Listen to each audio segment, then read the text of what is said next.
प्रस्तुत है आज का चिंतन। आचार्य कंबोज की सुपुत्री निश्चला प्रतिदिन इसी मार्ग से भगवती सरस्वती के दर्शनार्थ विभासा बन जाया करती थीं। आर्यपुत्री ने व्याकरणाचार्य की शिक्षा प्राप्त की थी। नृत्य और संगीत में उन्होंने विशारद भी किया था, किंतु इन सबसे बढ़कर वर्णनीय था उनका शौर्य और साहस। कोई भी कुटिल व्यक्ति उनकी ओर ताक नहीं सकता था। उच्च शिक्षा के कारण उनमें जहाँ उनमें गंभीरता आ गई थी, वहाँ साहस भी कम नहीं था। उन्होंने आर्य कुल में जन्म लेने का सौभाग्य सार्थक किया था। आज जब वे देवी के दर्शन करके लौट रही थीं, सामने से आते हुए राजकुमार भूरिश्रवा की दृष्टि उन पर अटक गई। सौंदर्य ईश्वर की शक्ति है, पर जब उसे वासना की सामग्री समझ लिया जाता है तो उस शक्ति की गरिमा नष्ट हो जाती है। परमात्मा के इस महत्तम स्वरूप की रक्षा के लिए चरित्र को प्रधानता दी गई है। भूरिश्रवा का काम लोलुप दृष्टि डालना था कि निश्चला सिंहिनी की भांति गरज उठी। दुष्ट आर्य कुल में स्त्रियों को माता, भगिनी व पुत्री की दृष्टि से देखते हैं। तुझे मालूम नहीं, जिन जातियों में वासना जीवन का सुख और इष्ट मान लिया जाता है, उनकी सामर्थ्य नष्ट हो जाती है। तेरी इस धृष्टता का समाचार महाराज सिंधुराज तक पहुँचेगा, तब पता चलेगा कि किसी कन्या को छेड़ने का क्या दंड हो सकता है। किंतु भद्रे, आपने यह कैसे सोच लिया कि मैं एक सामान्य नागरिक हूँ? आपको ज्ञात नहीं, मुझे राजकुमार भूरिश्रवा कहते हैं। सिंधुराज मेरे पिता हैं।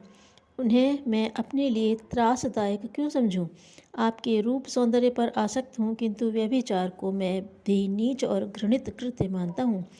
दूसरे की कन्याओं पर कुदृष्टि डालने वाला मेरी दृष्टि में भी अपराधी है। मैंने तो आप पर इस उद्देश्य से दृष्टि डाली है कि आप जैसी विदुषी बाला को हम अपनी साम्राज्ञी बना सकते तो इस राज्य को यशस्वी राजकुमार प्रदान करने का श्रेय प्राप्त करते। भद्रे, आप असहमत न होंगी।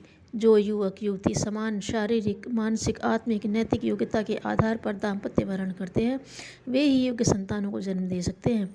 निश्चला विचारशील निश्चला को भूरिश्रवा की बात बहुत तथ्यपूर्ण जान पड़ी। उन्होंने एक क्षण विचार किया और फिर हंसकर बोली, आपका कथन सत्य है महोदय, किंतु हमारी योग्यताएं समान भी तो नहीं। आचार्य कंबोज की पुत्री मुझ निश्चला के पास न धन है न द्रव्य, और आप हैं प्रजा द्वारा अर्जित अपार संपत्ति के स्वामी।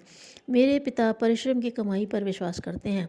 मैंने आज तक सदैव ही ईमानदारी से उपार्जित धान्य ग्रहण किया है, तभी अपने मनोबल उदात्त रख पा सकती हूँ।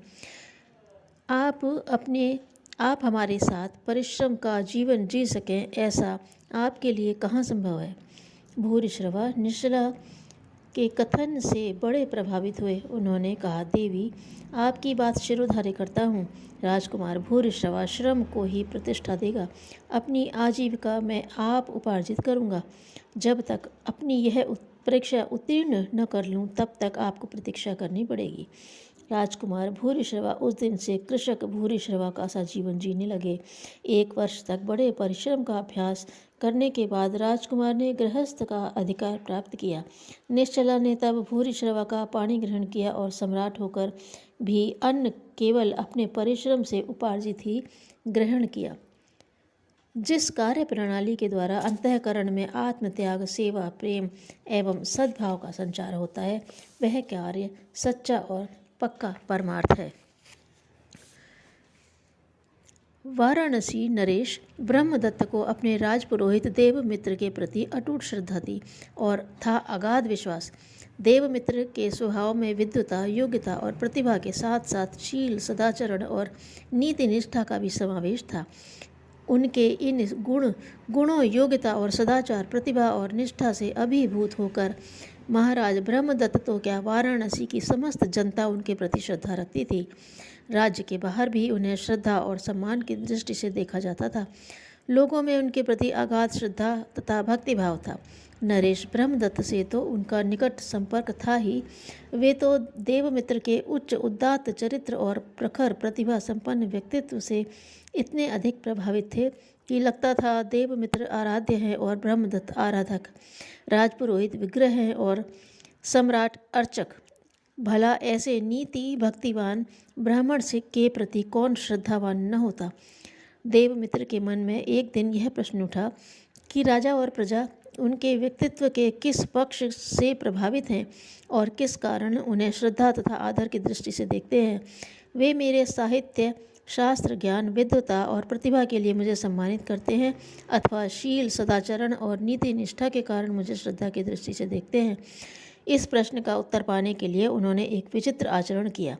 एक दिन राज्यसभा विसर्जित होने पर देवमित्र जब अपने घर लौट रहे थे तो उन्होंने राजकोष में से एक कार्षार्पण मुद्रा उठा लिया। कोषाध्यक्ष ने देवमित्र को यह अनुचित आचरण करते देखा तो वह देखकर अनदेखी कर दिया।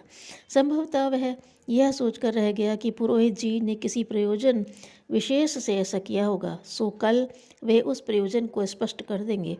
लेकिन दूसरे दिन भी राजपुरोहित ने राज्यसभा से लौटते हुए ऐसा ही किया।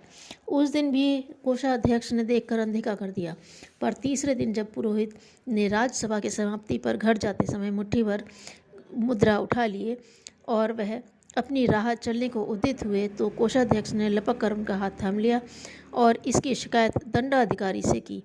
दंडाधिकारी ने नरेश तक देवमित्र के इस आचरण की सूचना दी और पूछा कि पुरोहित जी के साथ कैसा व्यवहार किया जाना चाहिए। तो उत्तर मिला, जैसा इस तरह का आचरण करने वाले किसी अपराधी के साथ होता है। अंततः इस तरह के आचरण के लिए दंडाधिकारी ने उनके प्रति वैसा ही व्यवहार किया जैसा किसी चोर के प्रति किया जाता है। राज्यसभा में उन्हें बंदी की तरह उपस्थित किया गया। दंडाधिकारी ने आरोप पढ़कर सुनाया। राजा ने उनसे उसी प्रकार के प्रश्न पूछे। कोषाध्यक्ष ने भी पूछताछ की गई और राजपुरोहित ने दुष्कर्म किया है इस विषय में आश्वस्त होकर निर्णय सुनाया गया। यह व्यक्ति चोर है। निर्णय सुनाने के बाद ब्रह्मदत्त असमंजस में पड़ गए। जिसका शील, सदाचार दूर दूर साम्राज्य में सराहा जाता हो, वह कैसे इतना पतित हो गया। एकांत में पूछा तो देवमित्र ने कहा, यह तो एक प्रयोग था राजन, जो मैंने अपने मन में उठे एक प्रश्न का उत्तर पाने के लिए किया। मैं देखना चाहता था कि आप और राज्य की जनता मुझ पर सम्मान और श्रेय देती है। जो मुझे सम्मान और श्रेय देती है उसकी अधिकारिणी मेरी प्रतिभा और योग्यता है या शील, सदाचार। आज समाधान मिल गया कि विद्वता, ब्राह्मणत्व और रूप का अपना महत्व तो है, पर यदि वह शील, सदाचरण और नैतिकता से च्युत हो जाए तो उसकी अन्य योग्यता का मूल्य कुछ भी नहीं रह जाता। मैं दंड के लिए प्रस्तुत हूँ ताकि लोगों में राज्य की न्याय व्यवस्था के प्रति विश्वास बना रहे।